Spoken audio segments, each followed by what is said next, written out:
Allô mes beaux amours, écoutez, j'espère qu'on a un bon Wi-Fi aujourd'hui. On est dans un grand hôtel à Huatulco où il n'y a aucun Internet dans les chambres. Alors je suis à l'extérieur du lobby, près de la réception, dans la cour avant. Alors ça, c'est les joies du Mexique, tout le monde. Internet ici, essayez pas. Même à Mexico City, il y a des hôtels où ils n'ont pas Internet. Fait que si vous voulez faire des lives ou avec des conférences ou des Zooms, faites comme moi, achetez-vous Starlink à la maison sur le bord de la mer. Mais là, je suis pas à la maison parce que je fais des courses à Huatulco dans la grande ville et on est dans un hôtel immense où c'est marqué Internet gratuit, centre d'affaires, business center et il n'y a pas Internet. Alors, je suis à l'extérieur en face de la réception entre le parking, la mer, c'est quand même très joli, mais je suis dehors. Fait que voilà, je vous dis un beau bonjour, ça se peut que vous ayez donc un peu d'interférence. Je vous montre où je suis. Parce qu'il y a toujours des curieux qui me disent, mais ça ressemble à quoi où tu es? Là, je suis pas chez nous. Là. Ce n'est pas ma maison, mais je suis sur le bord de la mer, avec une petite plage qu'il faut descendre pour aller voir. On est en train de faire les derniers achats pour notre gros groupe d'hommes qui arrive cette semaine à Pachaligria. Alors voilà. Et l'hôtel où je suis est juste là. Mais encore une fois, je vous le dis, il n'y a pas d'Internet dans les chambres. Alors, le courage de déplaire, mes amours, c'est aussi le courage de faire n'importe quoi, dans n'importe quelle circonstance, quand ça vient du cœur. Alors, on va se parler ce matin du courage de déplaire, l'importance de cesser de chercher à plaire à tout le monde, parce que sinon, je pense qu'on va devenir un peu tous fous et folles à la maison d'Aespa. Et comment une petite légende bouddhiste nous rappelle ça, et aussi les enseignements de Bouddha nous rappellent aussi, et là j'ai bien trop de soleil dans les yeux, nous rappelle aussi comment c'est important euh, de revenir à soi, de revenir au cœur, de revenir à la paix intérieure. Quand on est dans une multitude de choix, puis même dans le quotidien, je dirais, hein, comment se comporter, agir, quoi dire, on dirait que c'est très, très, très facile aujourd'hui de se perdre dans le bruit, hein, je dirais, de la société, du regard des autres, des opinions, des commentaires. Et c'est là où on devient de plus en plus petit et vulnérable à l'intérieur au lieu d'être grand, connecté à notre âme, connecté à notre cœur et aller là où il y a la paix finalement. Fait que la petite histoire vous dit que je lèverai. Ah, il y a deux directions ici où il peut y avoir des voitures. Bon, mais on va voir. je comprends deux autoroutes ce matin pour vous parler. On va essayer de faire la méditation quand même, mais au moins on va faire l'introduction, ça c'est sûr. Alors, coucou Madeleine, allô ma belle Ginette, j'ai vu que Bob était là, allô Lucie, allô Marco, coucou mes beaux amours. Je prends le temps là parce que je cours depuis tantôt avec mon tripod, puis comme ça. Fait que je suis arrivé un petit peu comme un cheveu sur la soupe ici. Allô, ma belle Marie-Josée. Allô, Martine Pomerleau. On vous attend toutes au Mexique. Vous êtes où, les filles? C'est où vous êtes? Dans la belle neige québécoise, hein? Alors, voilà. Alors, aujourd'hui, comme je disais, on se parle du courage de déplaire. Et je relisais dernièrement une légende bouddhiste. Ben oui, il y en a. Qui me rappelait à quel point on pouvait facilement devenir fou si on essayait de plaire à tout le monde et de rendre les autres heureux constamment. Pas heureux au ce sens où on fait le meilleur de soi pour s'offrir aux autres, parce que ça, c'est ce qu'on fait comme bon bouddhiste, hein, dans la compassion et dans l'amour. Mais si on voulait, hein, plaire à tous, là, il y a comme un petit glissement possible qui d'ailleurs entretient peut-être l'ego. Et il y a une légende bouddhiste qui nous rappelle exactement ça. C'est l'histoire d'un vieillard, d'un vieux sage qu'on dit, qui se promenait avec son jeune apprenti et un âne. Alors, l'âne était plein de sacs et de trucs pour voyager, et le vieux sage et son apprenti passaient dans un village.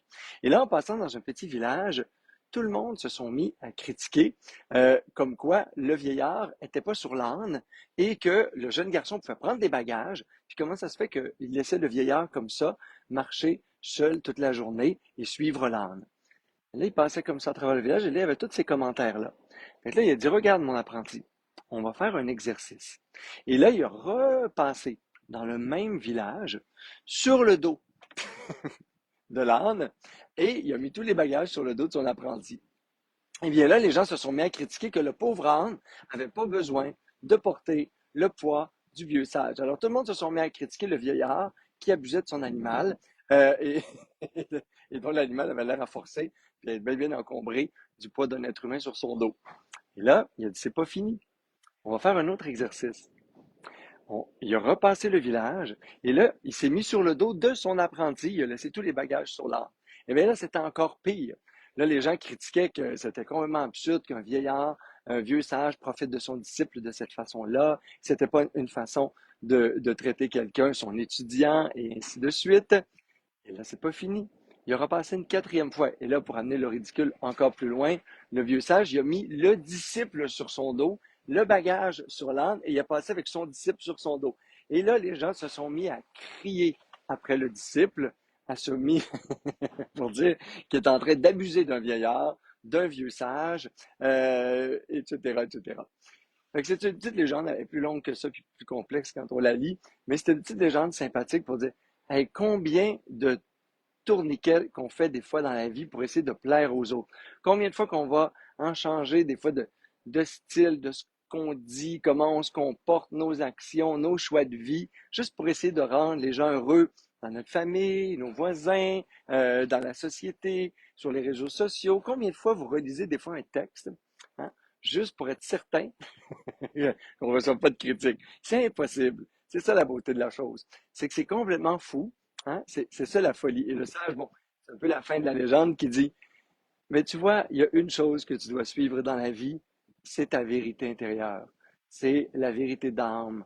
C'est là où tu sens que toi, tu es paisible. Et c'est ce que Bouddha nous rappelle. Bouddha il dit, quand vous vous perdez dans le regard des autres et dans le bruit extérieur dans le bouddhisme, c'est souvent les discours, ce que les gens disent, ce qui est là au niveau des feedbacks. Maintenant, on serait sur les réseaux sociaux, il y aura encore plus de bruit. Mais il dit, quand vous vous perdez dans le bruit extérieur et le regard des autres, revenez à la maison, revenez au cœur. Et là où il y a la paix dans votre cœur, eh bien, c'est là où vous êtes dans la vérité. Si, si vous vous perdez dans le bruit extérieur, vous n'allez jamais trouver la paix intérieure. Vous n'allez pas savoir donc avec quoi votre esprit, votre âme même est en accord. Et il y a tellement de gens dans la vie qui sont plus capables de se mettre en présence, de se synchroniser avec leur cœur. De juste se déposer là et dire, OK, est-ce que dans ce choix-là, est-ce que dans ce que je viens de faire, est-ce que dans ce que je vais dire, est-ce qu'en dedans, c'est paisible? Si votre cœur est en paix, si votre espace de cœur est habité par la paix, eh bien, ça veut dire que vous êtes dans votre vérité. Vous êtes à votre meilleur. Et le meilleur, sachez-le, ce sera jamais suffisant pour tout le monde. Il est certain que tout ce que vous avez offert de plus beau au monde, il y a des gens pour mille raisons. L'ingratitude, les jugements, le cynisme. Il y a des gens qui se plaignent juste pour se plaindre, pour se trouver important, parce qu'ils sont tournés sur leur ego aussi, hein, parce qu'ils sont des humains, puis c'est bien correct comme ça. On les aime de même. Mais, tu sais, aujourd'hui, on est dans une espèce de dérive individualiste et égocentrique. Et ça fait mal pour les gens qui essaient de faire une différence. Ça fait mal pour les artistes. Ça fait mal pour les personnalités publiques qui essaient de faire du bien autour d'eux. On va les traiter de quétaines. On va les traiter de ci. On va regarder le poids qu'ils ont pris. On va regarder la coupe de cheveux qu'ils ont eu. On va regarder mes chemises. Et là, il y a une journée où vous ne les aimerez pas. Fait que cette journée-là, je vais être critiqué puis je me sentirai pas bien. Puis vous aussi, dans votre vie, c'est un peu ça, hein? Une journée, on change de lunettes, tout le monde nous le dit. Et 2, 3 ans après, on change de lunettes, puis personne ne nous dit qu'elles sont belles. Puis là, on se met à se demander si c'était les bonnes paires de lunettes. Pas celles qu'on aimait, celles qui ont fait réagir. Fait qu'on est toujours dans une perspective possible, une dérive de l'ego, où on va un peu se sublimer dans le regard des autres, des commentaires. Quand on est en couple, on veut plaire à l'autre, etc. Au lieu de se sentir bien. Moi, quand j'enseigne le yoga, j'avais entendu une de mes profs bien longtemps dire à l'enseignant en anglais, là, elle disait, tu sais, quand on fait du yoga, we don't want to look good, we want to feel good. Je pense que depuis ce temps-là, ça fait plus d'une dizaine d'années, c'est un de mes mantras préférés dans ma tête. Tu sais, Martin, tu es à la télé, tu donnes une conférence, tu es là, tu es avec des amis, peu importe. We don't want to look good. C'est mon beau bas pour ma chemise. Le jour où tu l'aimeras pas, je vais l'aimer pareil.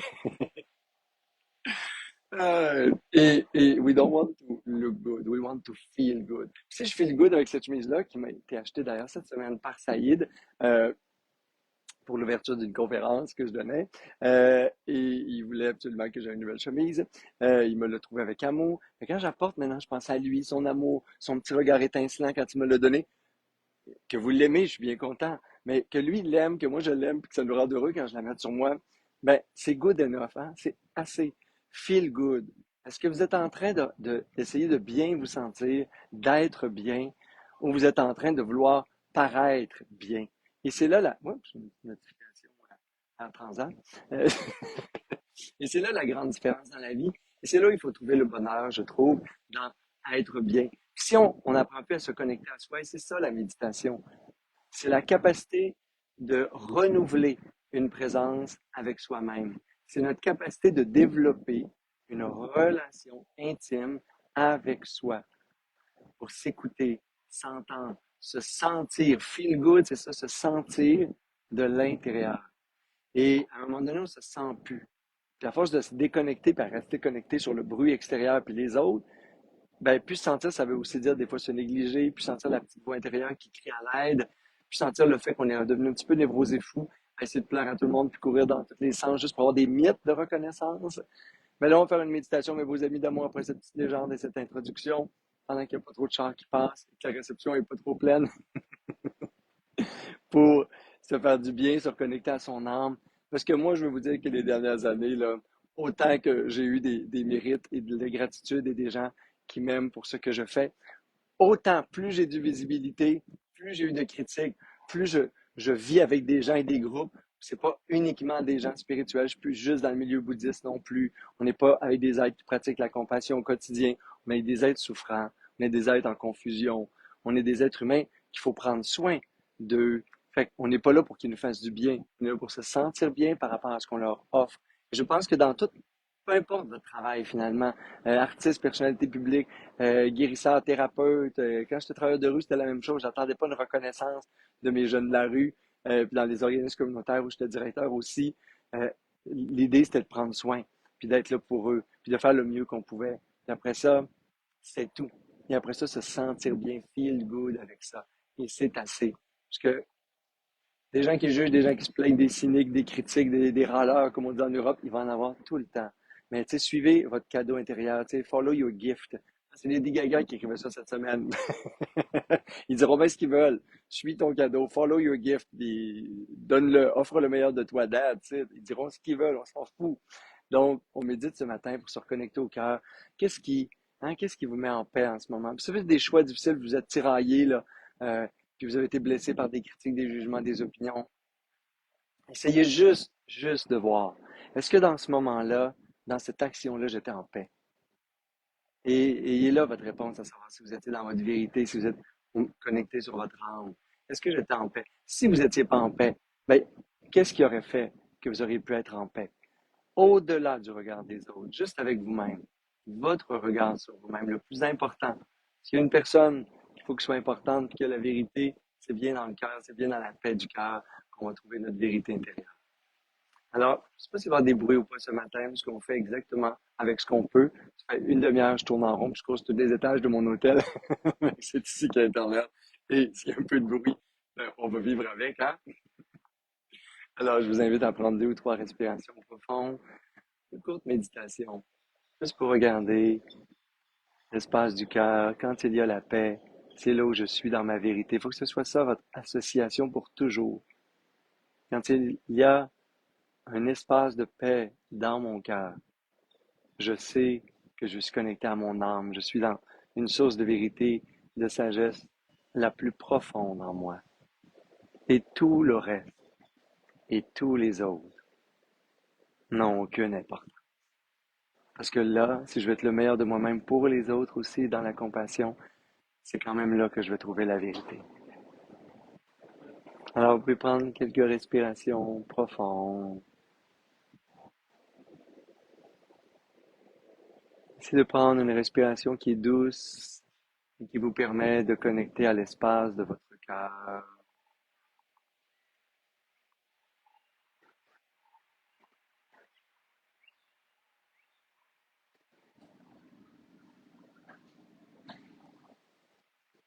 Et s'il y a des bruits autour de vous et autour de moi, on les accueille, on fait avec. Parce que c'est aussi ça la vie. On se concentre peut-être sur les petits oiseaux, le bruit du vent.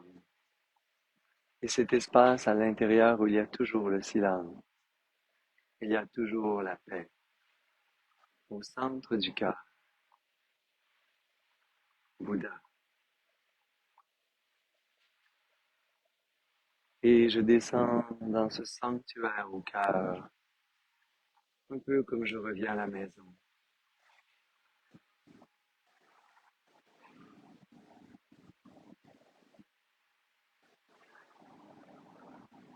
Si mon esprit est éparpillé, je peux me concentrer sur le souffle un peu plus longtemps. Et à nouveau descendre au cœur, un cœur détendu, un espace léger, un espace de paix,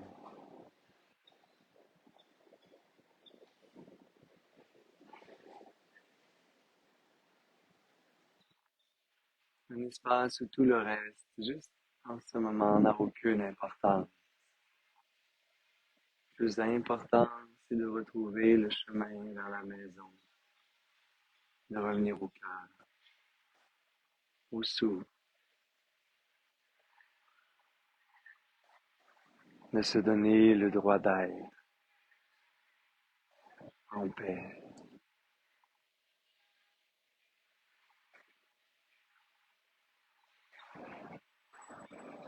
Et ça respire dans l'espace du cœur. Tout mon corps est détendu, mon souffle est détendu.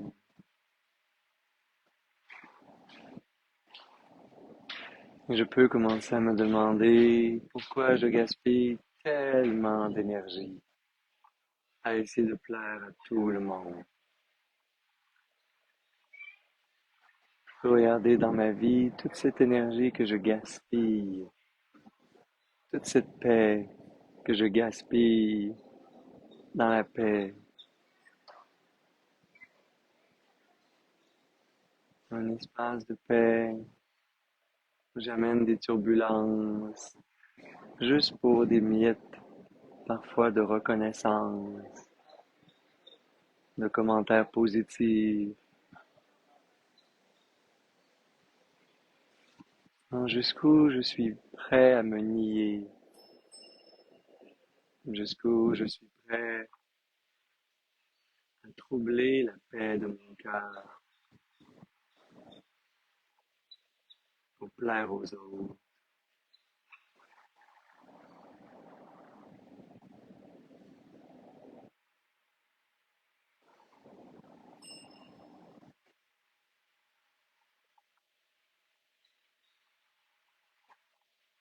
Je peux me demander est-ce que je me sens grand, exalté, enthousiaste,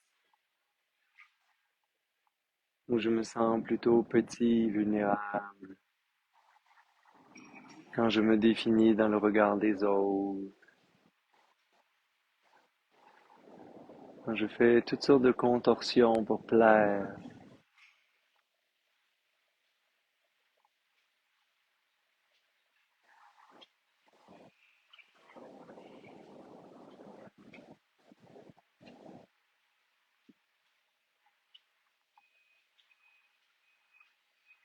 Et je peux me demander quelle serait ma vie, quelle serait ma journée si je choisissais de me sentir bien, si je choisissais que des actions, des choix, des attitudes, des comportements dans lesquels je me sens bien.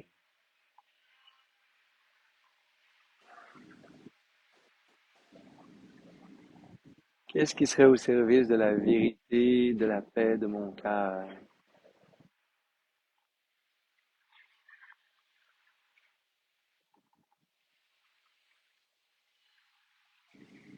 Dans les choix ou les décisions que je suis en train de prendre dans ma vie,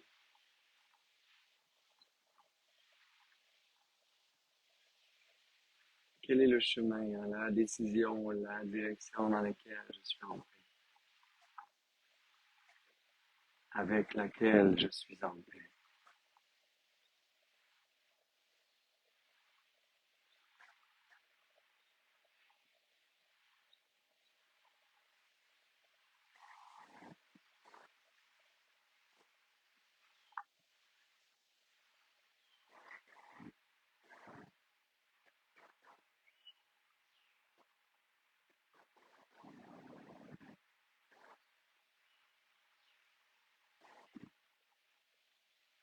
Quels sont les espaces où je choisis d'être? en harmonie, en cohérence avec ma propre sagesse intérieure, avec ma vérité, la seule qui existe, là où il y a la paix dans mon cœur.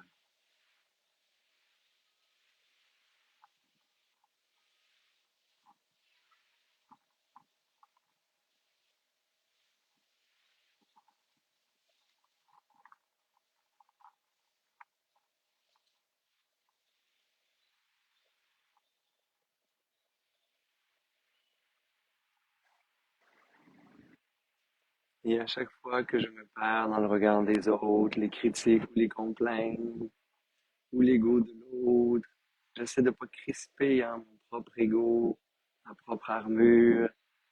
J'essaie de rentrer en tendresse, dans un espace de présence avec moi-même, pour retrouver la paix. Et là où il y a la paix, il y a ma vérité.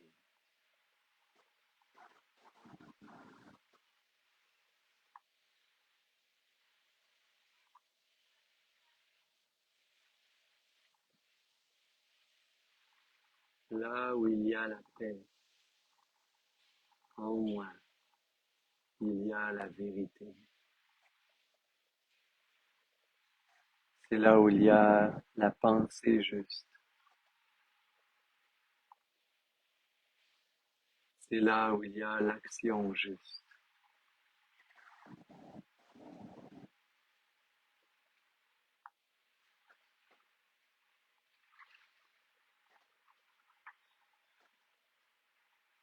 C'est là où je suis en accord avec mon petit Bouddha intérieur, ma sagesse, ma lumière. Et dans cette réalisation, je peux me réjouir et prendre quelques respirations plus profondes.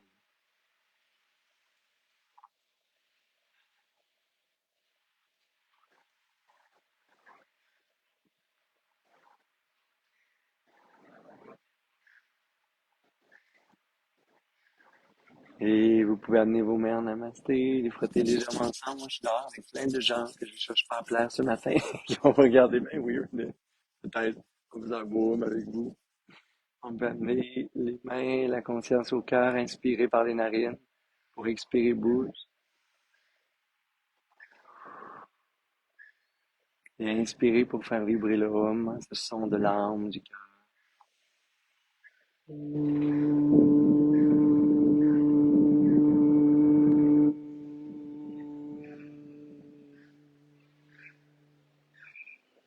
Namasté, mes beaux amis d'amour. Namasté, ma belle Sangha. Et juste comme ça, même à l'extérieur, parfois, il y a la paix. Regardez-moi ça, mes amours. Il y avait un envolé, hein, vous la voyez pas, un petit groupe de pélicans ce matin qui était là, juste avec nous pour terminer. Et je retourne à Pachaligria dans deux dodos et je fais des belles commissions ici. Alors, si vous me cherchez cet hiver, mes beaux amours, je suis à Pachaligria. Vous pouvez voir le lien ici pour voir ce qu'on vous offre comme semaine de ressourcement en couple, seul, en yoga, en méditation, même en guérison, en plante médecine. Alors, vous pouvez regarder patcheleria.com. J'ai mis le petit lien dans les vidéos. À vendredi, mon beau Bob d'amour qui s'en vient. On a une belle gang qui s'en vient déjà. On a 4 autres retraites d'une semaine au Mexique avant que je parte faire une tournée au Japon avec un beau groupe qui est déjà complet et un projet de télé avec notre belle... Est-ce que je peux le dire? Oui, sûrement. Notre belle Chantal Lacroix. On part pour notre deuxième saison, même si la première saison du projet n'est pas encore en diffusion, mais ça s'en vient. On va parler de tout ça bientôt. Et après ça, je suis au Québec pendant plusieurs mois. Il y a eu beaucoup d'inscriptions. Je ne sais pas ce qui se passe au Québec. On dirait que c'est le printemps. Les retraites, toutes les retraites, même de l'été, l'automne, ont commencé à se remplir. Vous pouvez regarder ce qui est là pour mettre dans votre agenda des beaux rituels de présence avec moi, des beaux enseignements, des belles pratiques de psychologie sacrée et autres. Alors, je vous aime d'amour et on se voit la semaine prochaine dans ma maison à Pacheria avec ma belle Sangha autour comme la semaine dernière. Et je vous souhaite toute la semaine de suivre ce beau fil d'Ariane, le fil de l'amour Ariane, qui nous ramène au centre du labyrinthe, à nous-mêmes. Quand vous n'êtes pas sûr cette semaine ou que ça fait mal dans le regard des autres, ou que c'est tiraillant dedans, on prend quelques respirations, puis on se demande, ouais, mais au-delà de tout ça, est-ce qu'en ce moment je suis en paix? Si c'est non, ben allez trouver l'action, la décision, le choix, l'attitude, hein, qui vous fait vibrer, qui résonne dans la paix. Et si oui, tout le reste n'a aucune importance. Vous êtes à la bonne place. Namasté.